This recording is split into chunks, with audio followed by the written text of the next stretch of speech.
ஒரு ஒரு அளவீட்டு கல், ஒரு சர்வே கல் மேல போய் தீபம் ஏத்தணும்னா இதுதான் இந்துக்களுடைய மனசை புண்படுத்தக்கூடிய ஒன்று.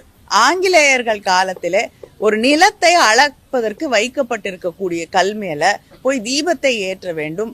தீப திருநாள் முடிந்த பிறகு ஆகம விதிகள் என்று அடிக்கடி பேசிக் கொண்டிருக்கக்கூடியவர்கள் அந்த ஆகம விதிகளை எல்லாம் குழி தோண்டி புதைக்கக்கூடிய வகையில அதுக்கு அடுத்த நாள் கொண்டு போய் தீபத்தை ஏற்றுவது என்பது. காவா மொழி அவர்கள் வாயை திறந்தா காவாவா கொட்டுது. அங்க தீபம் மக்கள் ஏற்ற போறாங்கன்றது இந்து மரபுக்கு எதிரானதுன்னு யாருமா சொன்னாங்க உங்ககிட்ட? மிஸ்ஸஸ் காவா மொழி அவர்களே, உங்ககிட்ட யார் சொன்னாங்க? அதாவது ஒரு மக்களோட மரப, மக்களோட கலாச்சாரத்தை, தமிழனின் கலாச்சாரத்தை, தமிழனின் மரப மதிக்க தெரியாத நீங்க இப்படிதானே பேசுவீங்க?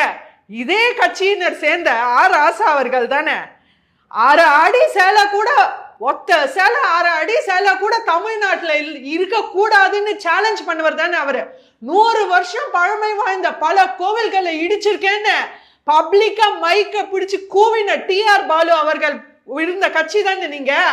அதாவது ஒரு மதத்தை சார்ந்தவங்க, ஒரு பர்டிகுலர் கம்யூனிட்டியை சார்ந்தவங்களை எல்லாரும் விபச்சாரிகள்னு உங்களை யாரும் அடையாளம் காட்ட சொன்னாங்க?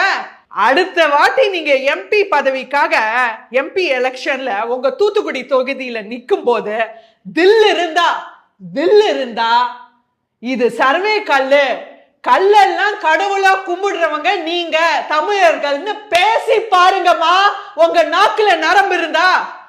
அதாவது இன்னைக்கு தமிழனின் மரப அவ்வளோ கொச்சப்படுத்தும் இந்த ஆட்சி கொசு, டெங்கு, மலேரியா மாதிரி எதிர்க்க கூடாது. தமிழக மக்கள் துரத்தி அடிக்கணும் தமிழ்நாட்டை விட்டுன்ற